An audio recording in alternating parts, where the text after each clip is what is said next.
We will call to order the Tuesday, May 22nd Gardner Planning Commission. If everybody could please rise and join Commissioner Manley in the Pledge of Allegiance.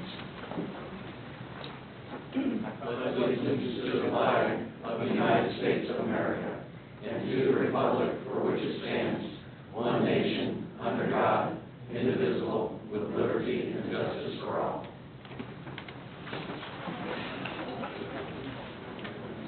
Commissioner Roberts would please lead us in the roll call. Roberts here. Pop here. Manley here. Godwin here. Copeland here. Lavella here. Burnett here, and there is a quorum present.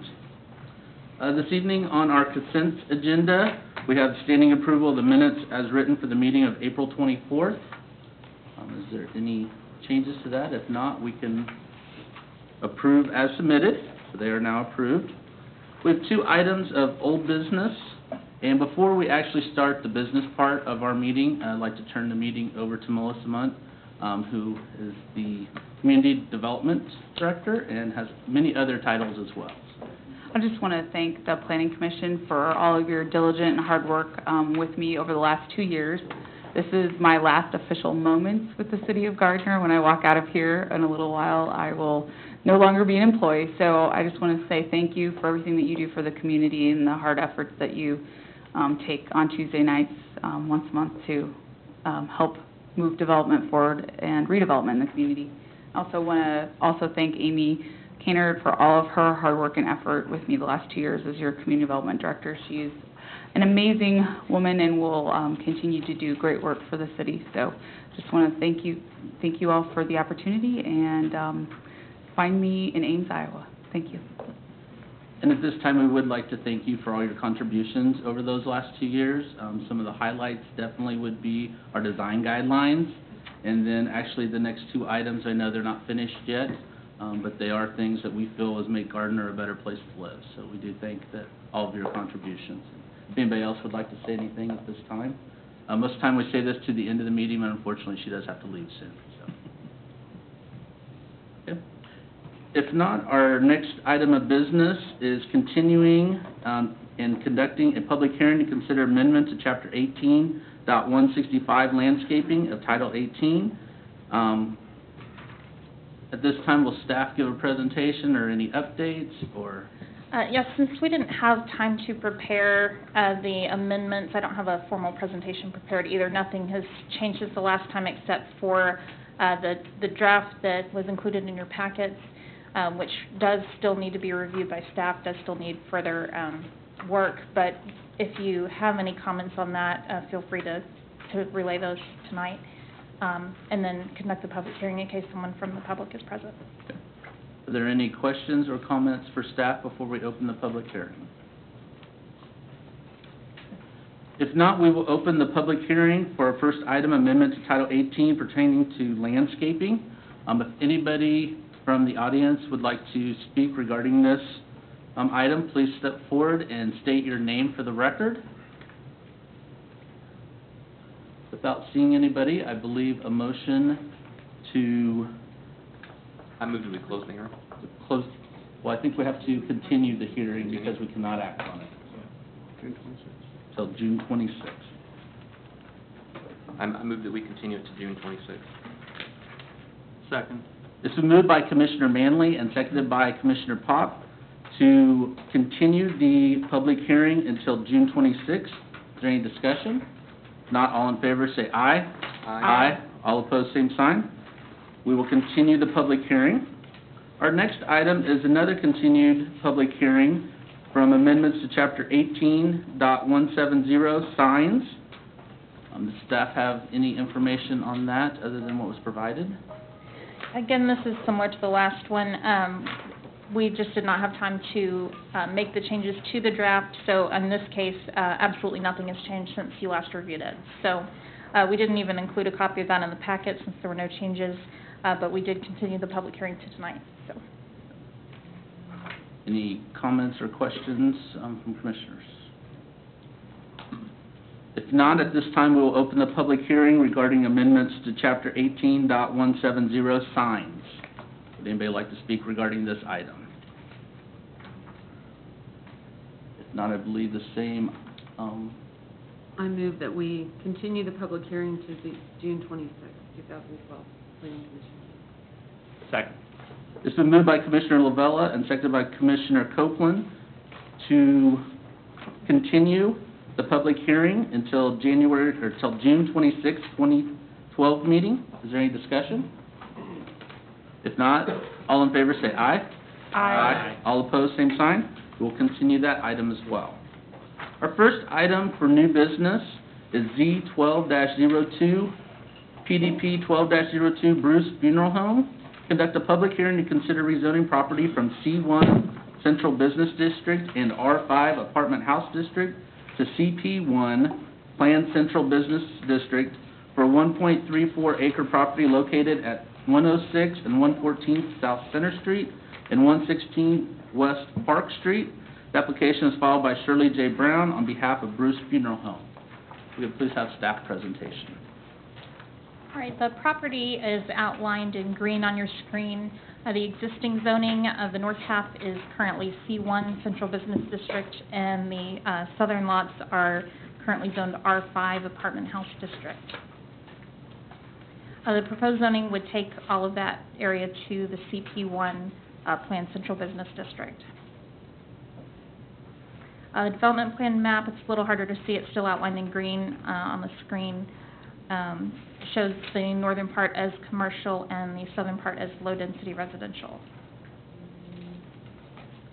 And from the aerial view of the site, you can see the existing funeral home on the corner of Center and Main on the north part of the site.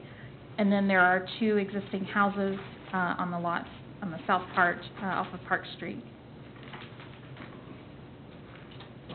The preliminary development plan shows that those two houses along Park Street would be removed, and in their place, a parking lot to serve the funeral home would be installed, as well as a 3-car garage plus a carport. The rezoning area is 1.34 acres. The preliminary development plan, as I mentioned, they would remove the two houses for the parking lot and the garage. Nothing on the funeral home site itself would be changing except the addition of some landscaping.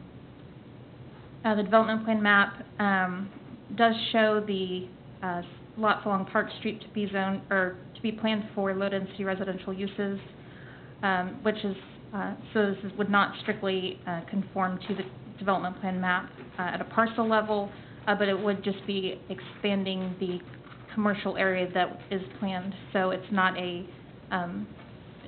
very big deviation from that. The new parking lot would have an entrance off of Park Street that would be new, and then it would connect to the north to the existing funeral home, which has entrances on Center Street and Main Street. The applicant has also requested vacation of the alley, so the lots can be plotted as a single lot. But the access easement would be required by city staff so that the alley would still have a connection to Center Street. Stormwater will be conveyed in an underground piping system that will connect to the public system near the intersection of Center and Main. Detention was waived due to drainage improvements, and then the very insignificant increase in runoff. Overhead power lines in the alley are currently there, so those will have to be relocated at the developer's expense.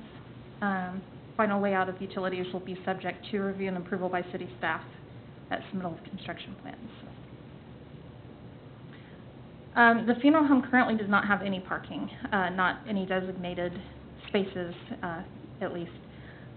One parking space per our city code is required for every 2 employees and every 4 seating capacities, which would, in this case, be a total of 38 spaces required. The new parking lot would provide 54, which would then exceed requirements of providing the much-needed parking at the funeral home. The parking lot would be lit by new light poles, which should be located around the perimeter of the lot and also within the interior of the lot. Lighting will be evaluated in more detail at final development plan. There are some concerns with the single-family residential adjacent to this property. The applicant is aware that the lights will need to be shielded from adjacent properties. and my understanding is that those will only be used when there is a service at night, so it would not be that they would be lit at all times. For landscaping, it does not strictly meet landscaping requirements. It does along Center Street and Park Street, and then on Main Street, it is short 2 trees, but due to the improvements to the intersection and just the way that plan lays out and the wide driveway, it would be difficult to fit very more in there and have them survive. And then there are additional site trees required, which they're 1 short on the site trees as well. The interior parking lot landscaping, they're required to have 907 square feet, only 560 is provided. This is a planned zoning district, so we do have, the Planning Commission does have the ability to approve the plan even if it doesn't strictly meet the requirements, as long as it's something that works for this particular site and makes sense to you. So in this case, because it's an infill development, and because of the way that the property lays out, landscaping, we'll look at more at the final development plan, but staff is comfortable with what is proposed for the most part. The elevations for the garage were provided. Elevations aren't finalized until the final development plan either. The garage is considered an accessory building, so it's not subject to the architectural design requirements, but it is very important to staff as well as the applicant that it blends into the neighborhood. So the applicant has used a residential style of design and will coordinate the colors with the existing funeral home building, not necessarily match, but at least coordinate. The owner has agreed to add shutters to the windows as well. And again, we'll look at that more closely at final development plan. Staff does recommend approval subject to the stipulations on your screen. Are there any questions for staff? The existing zoning in that C, or in the R5 that's already there, refresh my memory, is if somebody would happen to buy that property and want to put an apartment house there, they can legally do that without even really having to come to the Planning Commission for... They would need a site plan, but they wouldn't need any approval of the use. So they could put an apartment there without any problem. That's correct. But by doing the CP1, it allows us a little bit more control over that piece of property. Correct. And single-family homes are not allowed in R5 either, so if something ever happened to those houses and they were removed, they wouldn't be able to go back. rebuild. Okay. All right.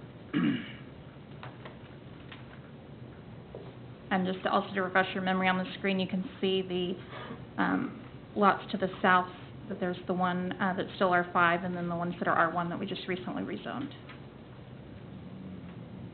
And there's still a R5 just to the west of this property, and then the C1 north of that.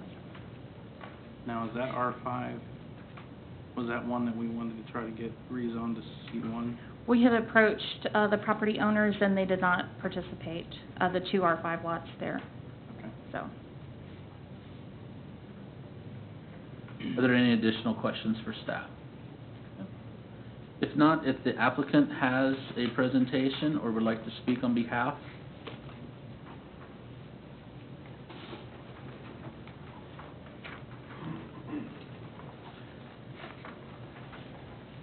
I have a copy of my comments for all of you.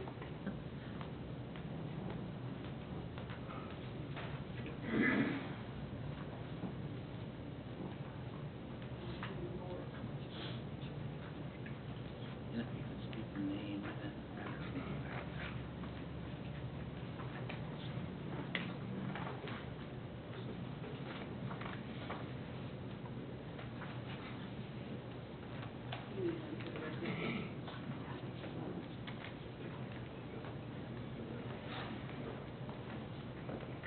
Can you hear me? I'm Shirley Bruce Brown, Van Arsdale, and my family-owned business is Bruce Funeral Home, I have 2 sons that are in the business with me, and I took over when my mom and dad both retired. I want to thank you for considering the proposal before you on the expansion and rezoning of our family business, Bruce Funeral Home Incorporated. Our business has a distinction that many don't have, of being Johnson County's oldest continuously owned business. It was founded in 1885 by Mr. Peter Murphy, who moved his family here from New York with a vision to move west to a new town on the Santa Fe Trail.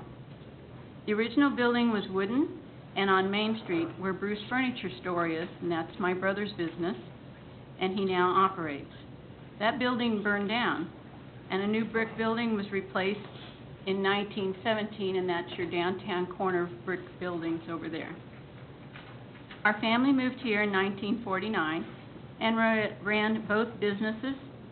In the late 1950s, my dad, Roy Bruce, felt our funeral home needed to expand. There was no parking lot anywhere downtown when we ran the business over there next to the downtowner and the furniture store. All families and residents parked on Main Street, which at that time was a 2-lane Highway 56, and you parked angle parking. And you parked on Elm Street on the side to attend funerals. He decided to buy, and did, the lovely historic home that was built by Senator and banker Frank Sponable, son of J.W. Sponable, one of Gardner's founders. The new addition to the home wrapped around the house and made a new facility to serve Gardner and surrounding towns in 1962. The parking was sufficient at that time, but that was 50 years ago. He had the foresight at that time to buy the home at 114 South Center for future parking.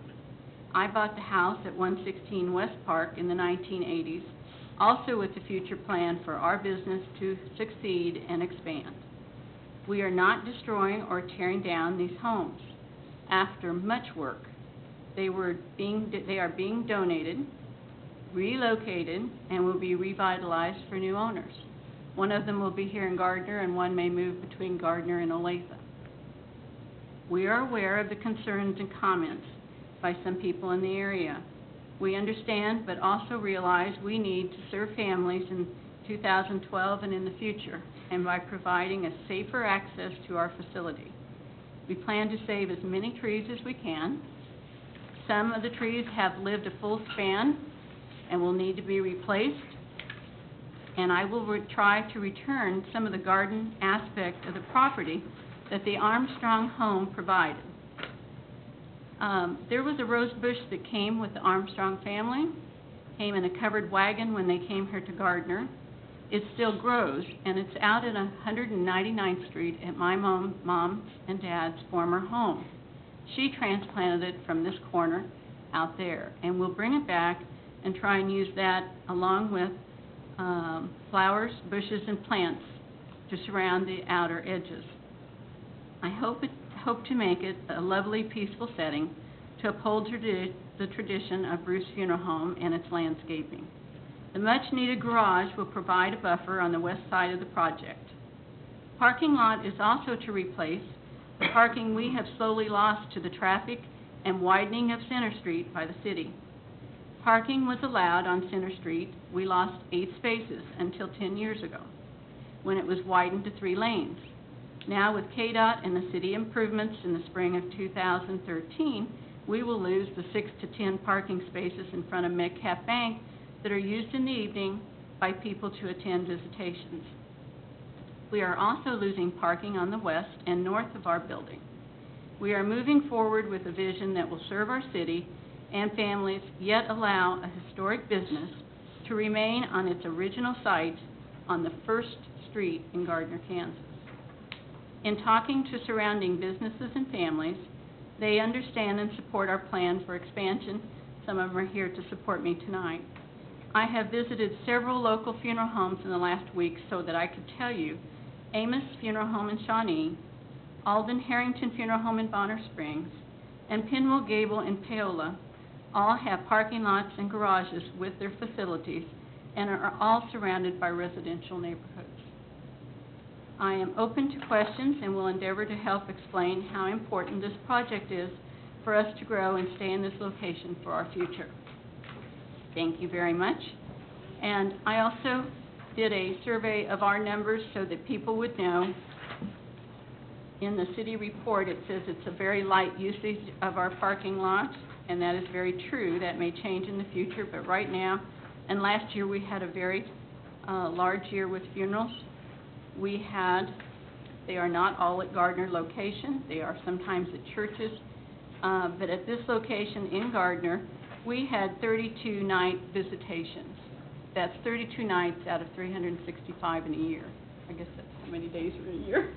Okay. 16 were day funerals, and 12 were a visitation and funeral on the same day. That's a total of 62 uses of that parking lot during a year. So, again, I appreciate your listening, your comments. We will try to answer questions, and thank you very much.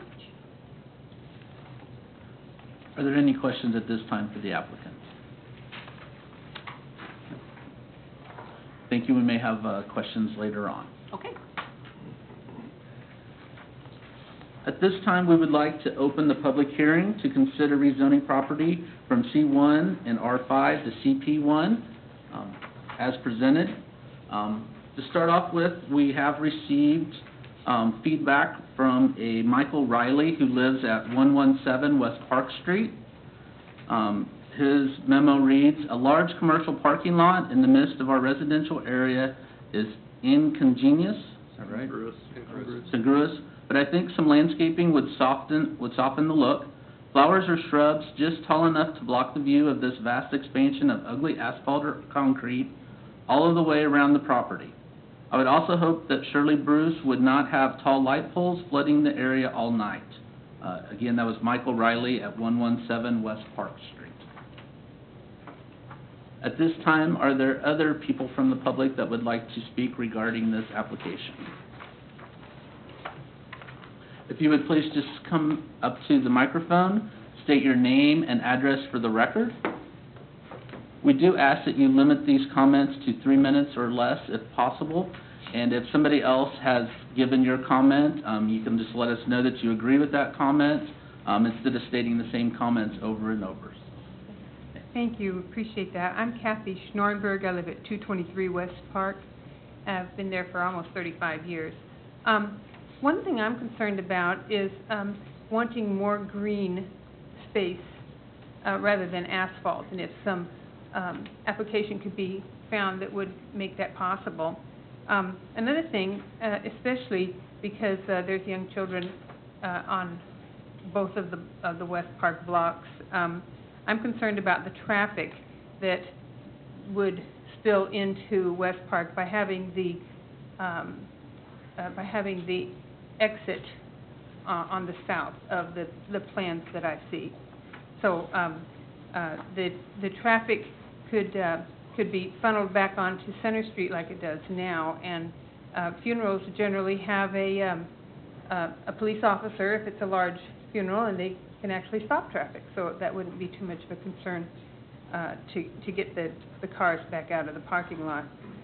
But what I'm most concerned about is the historic value of what I consider the best couple of blocks in Gardner. We have huge trees. It's cool in the summertime with the large trees, and I feel that changing to commercial would not serve the historic value of our neighborhood, and perhaps that hometown feel could still be gained by not changing it from residential, but still being able to make parking there in some way. So my opinion is that maybe some other things could be considered. Thank you. Thank you.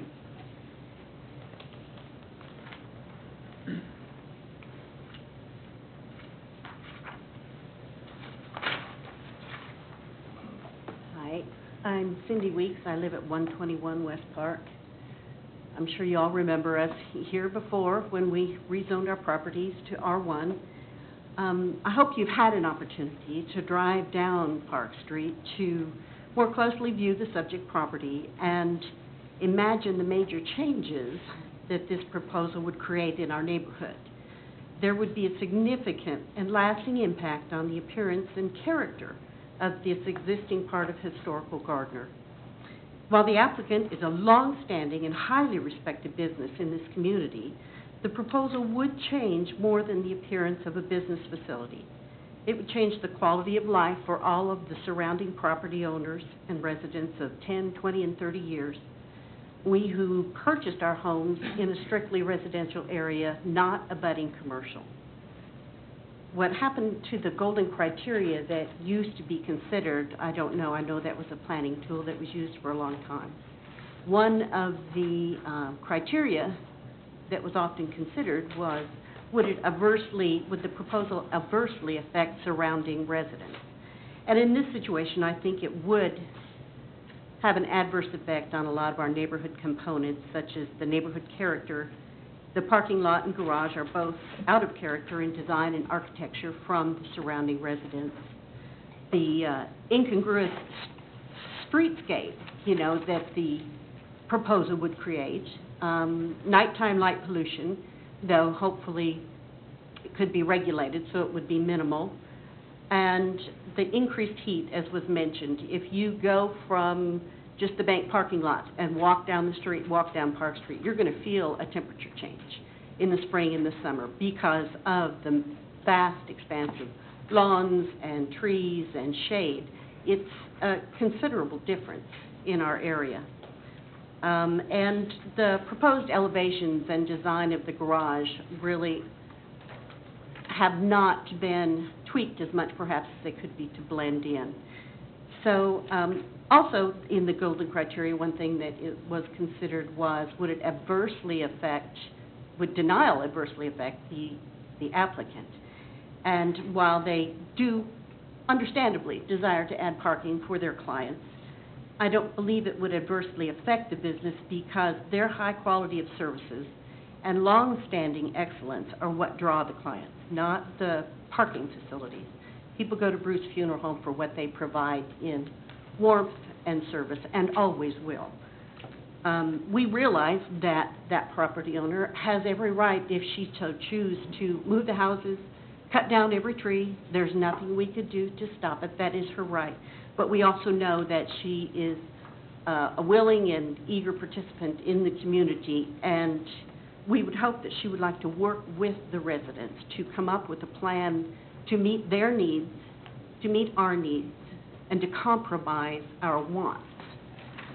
So I would ask if the Planning Commission decides to move forward with this and approve the rezoning, that they would consider postponing and continuing this application to provide time for the meeting to be set up with the applicant, with residents, with Planning Commission members, perhaps a committee, with city staff, to go over some of the issues that are of particular contention and perhaps work out compromises and ways to adjust and meet the needs of all sides. And also to give the planning commissioners perhaps time to drive down our street, to walk down our street, to view the comfort in the old-fashioned neighborhood, and maybe sit on one of our porches and feel the peace and cool and gentility that we enjoy day to day. Thank you for your time. Thank you. Take the gentleman on my left and then the gentleman on the right, so be next. I just want to let the committee know that I'm a resident at 150 Chris Olson, and I've lived in the neighborhood since 1980, and I pretty much agree with what Cindy said.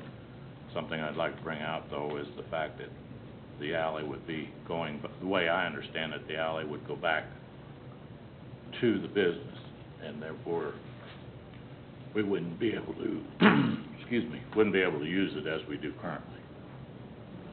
So that's good. Could you please state your address for the record? 150 West Park. Okay, thank you. And it was Chris Olson? Correct. Thank you.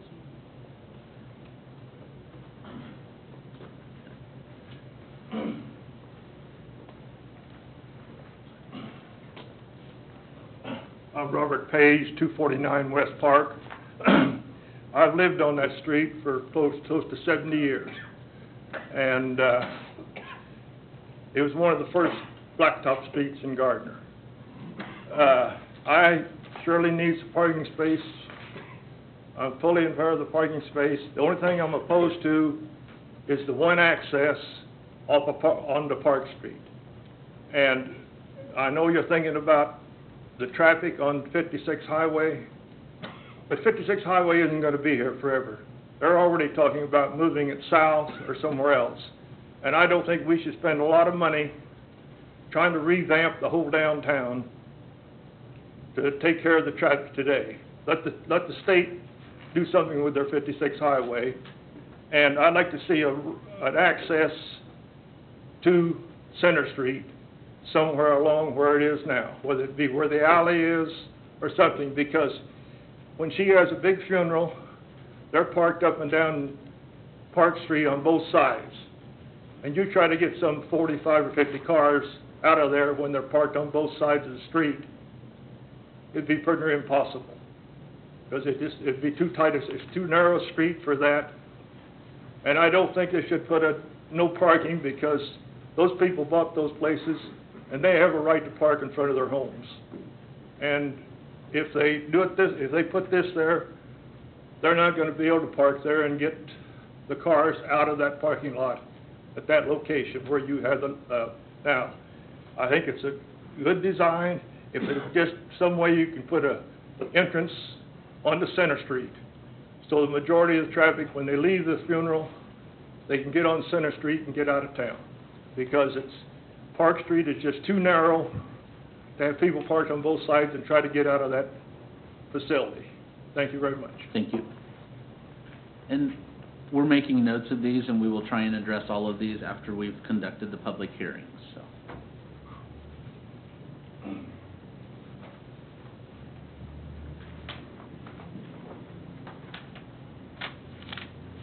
Jerry Stricker. I don't live on that street. I live at 29935 West 154th Street.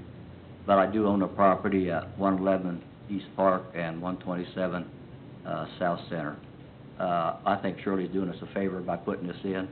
It'd be better than putting up a M5 or R5 building, which would be multiple stories. So I think it'd be better have this parking lot than somebody come in and put a bunch of apartments in. That's all I have. Thank you.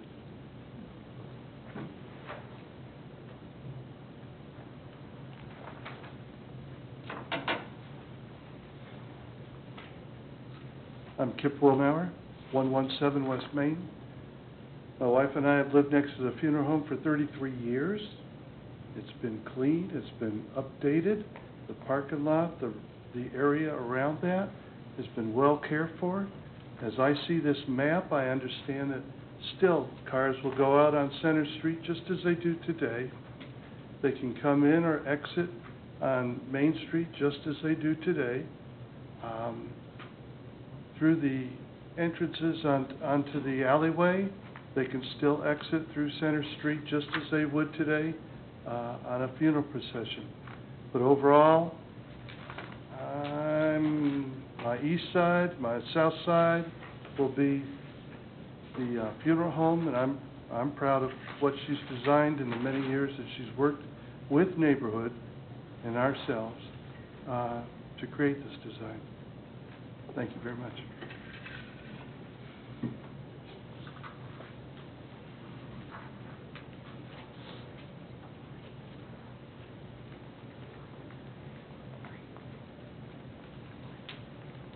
Chairman and Commissioners, it's a pleasure to be able to talk with you this evening. I don't think there's a person in town who has ever gone past Carol Lehman, 509 North Mulberry Street. Thank you, Melissa. Your laugh asked. She always did want to tell me what to do. Okay. I don't think there's a person in town who has ever been past Bruce Funeral Home without it looking absolutely pristine and well cared for. There is no reason to believe that the parking lot and all the landscaping that is going to be on the parking lot will be any different. Shirley knows that this structure here has always been a source of pride for the citizens of Gardner and also a source of pride for our downtown. It's a landmark, and it's in her DNA to keep things as lovely as possible, and I would really like to ask you to consider granting this request. I understand the concerns about parking and also about the traffic. I have had many concerns attending a visitation or a funeral and trying to find a parking place and hoping that no one got hit as they were walking to their cars as they lined Park Street. This seems like a great idea to me to give the clients and the families someplace to park. We all like to keep the older neighborhoods in good condition. We all value the historical buildings in town. I think that's why Shirley so readily has donated those buildings, and she didn't want them torn down. That's why she donated them. We like to keep our older areas the way they should be. We're proud of them, and I think right now that is exactly what Bruce Funeral Home is trying to do as they expand, and that is keep the area very, very nice for years to come. Thank you. Thank you.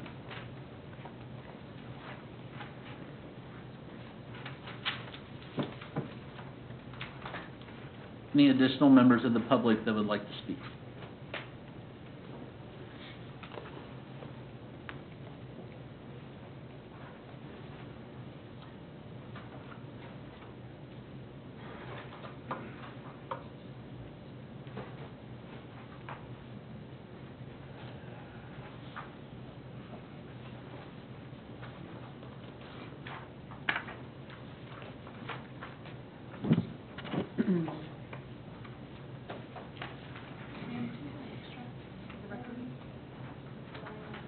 All of the items that are being passed out tonight will be entered into the official record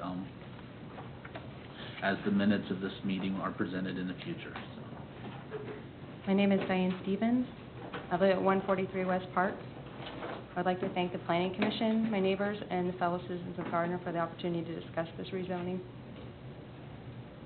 I moved to Gardner in 1976 when my parents bought the house at 223 West Park Street.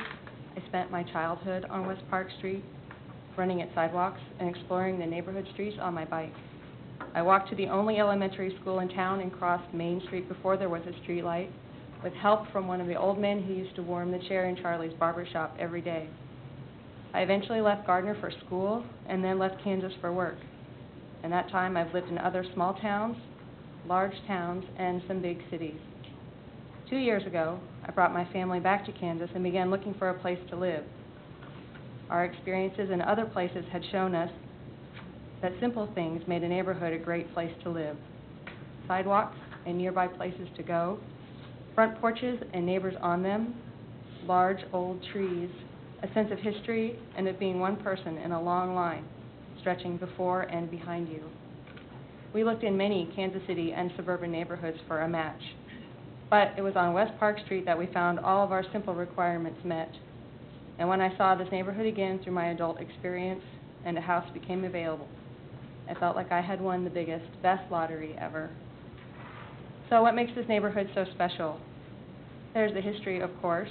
The 4 blocks that flank West Park Street comprise one of the oldest cohesive neighborhoods in Gardner.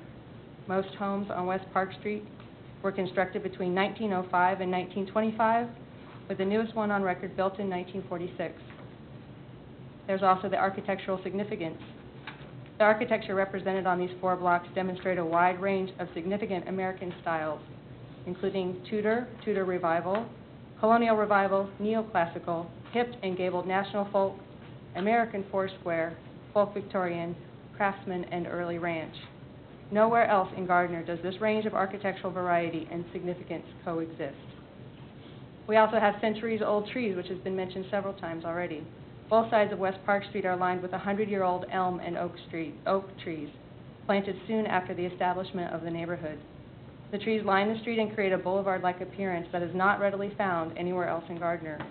Truly, losing one of these trees is something to be avoided at all costs. Of course, there is also the potential in a neighborhood that is located so close to the downtown area. The history and architectural significance of the neighborhood, along with this proximity to the downtown area, make it a natural element to include in a future historic district that could encompass the Herman B. Foster home, the downtown area, and the William Harkey House at a start. A historic district could become a source of civic pride to help define Gardner as a unique entity among its neighbors, Olathe and Edgerton, as those communities press against our shared borders. Lastly, this neighborhood is a unique example in Gardner of one of the best and most promising trends in modern urban development, the return to walkable communities. Our streets and sidewalks are constantly in use by joggers, walkers, cyclists, kids on bikes, skateboards, and scooters. We are a 5-minute walk from downtown Gardner, its restaurants and coffee houses, schools, shops, parks, library, and of course, City Hall. There are many reasons why this proposed rezoning is a bad idea. Rezoning from residential to commercial removes these lots from residential use, likely forever, irrevocably altering the aesthetic qualities, population consistency, and the future use of the neighborhood. Rezoning to commercial creates a large commercial property at the intersection of two of Gardner's busiest streets. With an attached parking lot, the intrinsic value of the commercial property will increase dramatically, even as the values of surrounding homes decrease as a result. A large commercial property in a valuable location will be increasingly subject to market pressures to sell. Even family-owned businesses with a long tradition in the community cannot forever forestall these market pressures. For example, each of these family-owned Gardner businesses thrived at one time. Hoyer Super Saver, DeLisi Hardware, Tunison's Garage, Heidenreich Wickers, and each fell at some point to the unfailing pressure of the market. Rezoning to commercial in this scenario invokes government power to help facilitate a capital improvement to an existing business at the expense of surrounding residential property values. A capital improvement, in layman's term, is the permanent addition to or improvement of a property that enhances its overall value or increases its useful life. The proposed project is a capital improvement to the funeral home that devalues the nearby homes and requires the city's approval to proceed. Homes closest in proximity to the parking lot will be devalued the most, resulting in fewer incentives to maintain them and greater opportunity for their vacancy and neglect. This creates a cycle of devaluation, vacancy, and neglect that affects and spreads to other properties secondarily adjacent to the parking lot. The reason a parking lot would have this effect on the neighborhood is obvious. Consider your own front porch. Now consider stepping out onto it and looking over an expanse of asphalt and concrete. Other effects may not be as readily visible from an adjacent property, but their implications should be of greater concern to the community as a whole. A non-permeable surface such as asphalt or concrete cannot absorb rainwater or melting snow. As a result, stormwater runoff from the parking lot will be channeled into the existing city stormwater infrastructure, adding to its load while preventing groundwater recharge. A paved surface absorbs significantly more heat than a grassy or shaded surface in the summer. However, the original problem, as stated, still remains. First, despite the historical significance of the homes at 114 South Center and 116 West Park, the owner has no interest in renting or maintaining them, and they have deteriorated significantly over the last decade. There is little hope that their rehabilitation can be compelled. Second, the funeral home business occasionally needs additional nearby parking space for visitations and funerals. Although the numbers were recently given, the need is estimated to occur fewer than 5 times per month for a period of fewer than 5 hours each occurrence, for a maximum total estimated parking deficit of 25 hours per month, a very low use by any definition. Last, residents of the surrounding neighborhood oppose the rezoning request and subsequent deterioration of West Park Street that would accompany the planned parking lot installation. So we have a problem where we need to bring these 3 things together. A possible solution does exist if all interested parties are willing to admit compromise and consider a different approach. I concede that without the willingness to rehabilitate the homes on these 2 lots, they likely cannot be saved from further neglect or deterioration, and so will very likely be lost to the neighborhood. If the houses are removed, the remaining lots could be used for temporary low-traffic, low-speed parking without rezoning the lots from residential to commercial use. Grass-covered, load-bearing, permeable paving solutions exist that are superior to asphalt or concrete in this specific application. An example of such a solution is included in the handout I gave you. It has these benefits. The surface is covered in grass. Atop a permeable, load-bearing bridge structure. For all intents and purposes, such an area appears as a park-like lawn but can support vehicles as heavy as fire trucks. The grid structure can be installed around existing, established trees, so no trees need to be removed. Trees can even exist within the parking area.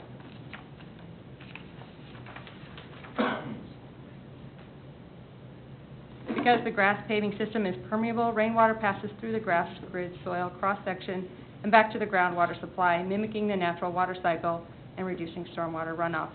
Leaking oil and other vehicle effluents are likewise kept out of stormwater. Other environmental benefits include cooler surface area than asphalt or concrete, the generation of oxygen, and the capture of air pollution. This solution also satisfies requirements for LEED certification points in 4 categories. In winter, such a parking area can be plowed for snow using a slightly higher blade setting and blade skids. It resists freezing since the underlying soil is damp, retaining heat below the surface. It also resists frost heave since the grid structure is flexible, reducing stress on the paved surface. The grass and grid structure is wheelchair accessible and ADA compliant. And the grass-covered permeable paving solution has a 60-year lifespan versus 18 years for asphalt and 25 years for concrete. It also demonstrates 40% lower maintenance costs than asphalt or concrete, including irrigation and mowing. There are no zoning impediments to this compromise solution, as there is no zoning requirement that prevents occasional and temporary parking on a residential lot. Furthermore, the proposed 3-car garage can be built on a residential lot. Thus, with this solution, the funeral home may have its parking and storage options, and the residents of West Park Street may continue to exercise some control over the health of their neighborhood. As a long-term resident of this neighborhood, my plans are to live the rest of my life on West Park Street. I'm personally devastated by the thought of losing these homes from our block. Childhood friends of mine lived in those homes when I lived on this block. In my ideal, these homes would be restored, and their unique charm and historical appeal would serve as a defining example of our community's values.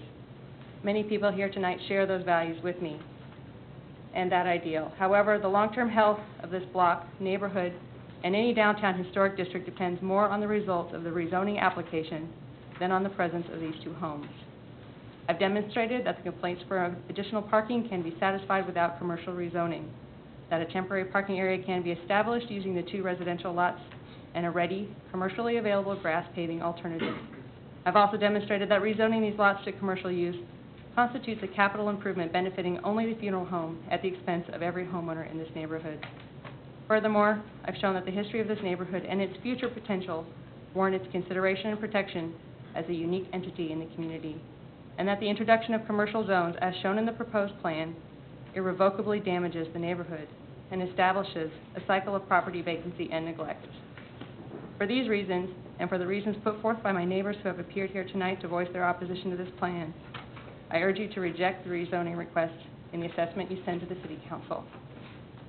Thank you for your time and your consideration. Before I end, I would like to read into the record the contents of a signed petition that I will also submit to the Commission. Petition to the City of Gardner, Kansas Planning Commission.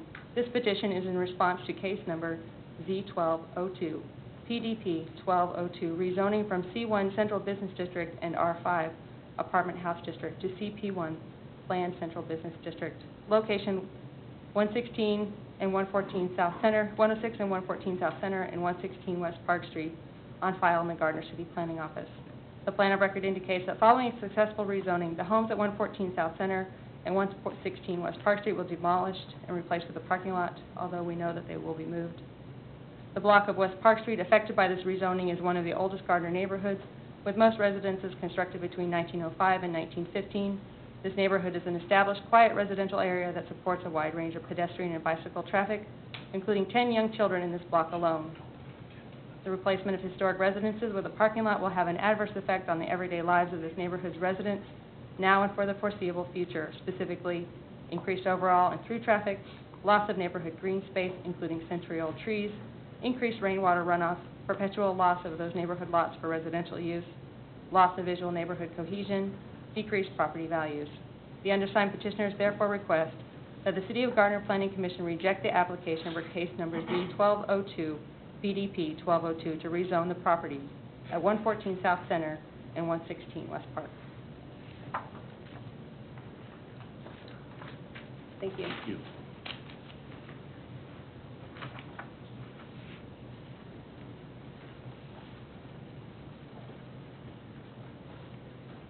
Are there any other members of the public that would like to speak regarding this application?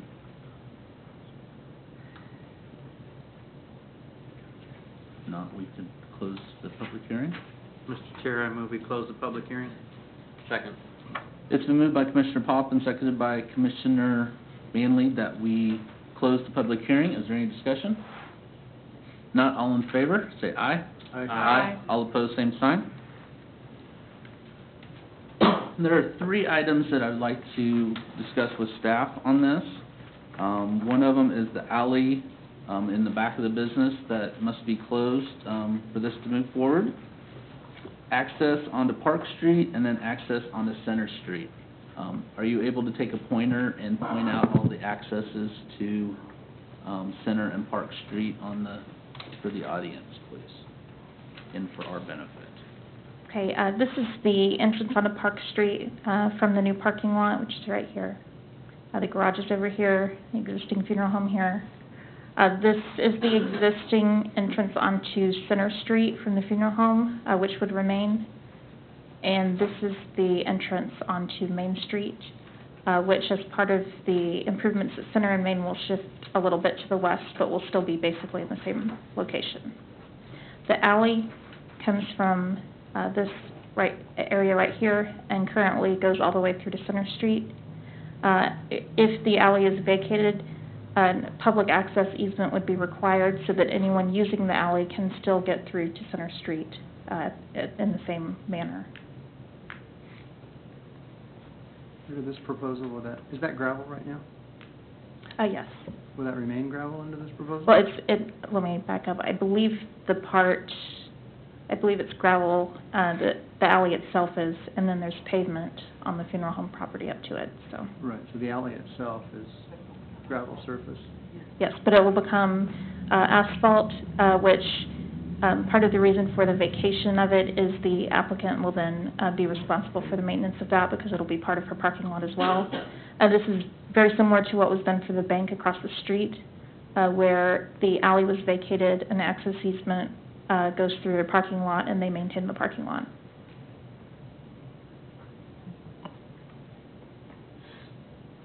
I believe those answer then those 3 questions that were brought up in the public hearing. There was a lot of other comments about the historical area, and we can get to that in a few minutes. I would like to address the grass paving that was passed out. Are any of the other commissioners familiar with that product, or is that a product that is allowed by right? City code, city specifications require paved parking lots, so this isn't allowed under our current regulations. Yep. Was there any? It is a planned district, so. It is a planned district. Can't deviate from that. We can deviate from it if we make it a planned CP1. If we decide to choose to make it a CP1, then we can do that. Right. If it remains as an R5, then it could be an apartment building and They can do whatever they paved want. parking. Exactly. Were there any other comments or questions that the other commissioners received from the public hearing, from the public comments?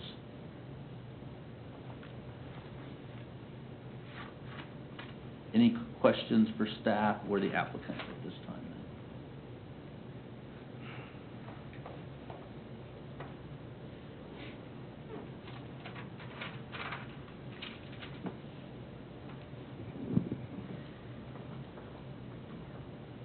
I have one question. Looking at the elevations for the 3-car garage, do our residential districts right now allow carports, or are they, I thought those were not prohibited? in a residential district for a carport. That may be correct. Let me look that up because I don't normally deal with the single family. Permitted. I thought they were not permitted. Okay. I.e. prohibited.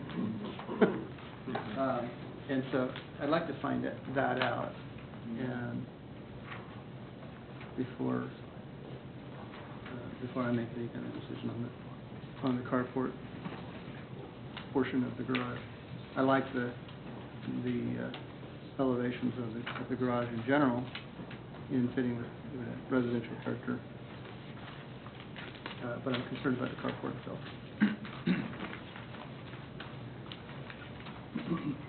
Do you have those elevations in the presentation?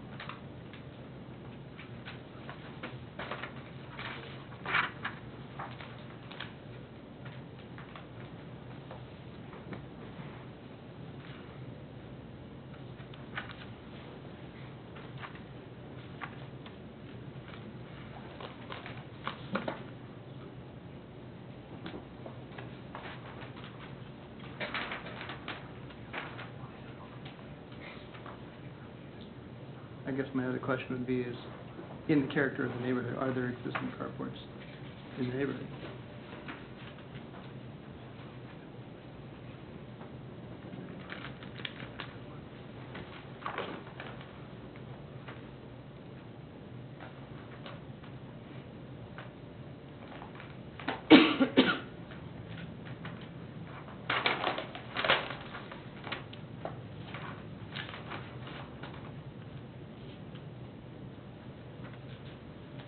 For single family, the parking requirements are 4 off-street parking spaces, at least one of which shall be in a garage. Is there anything that references carports? Still looking for that.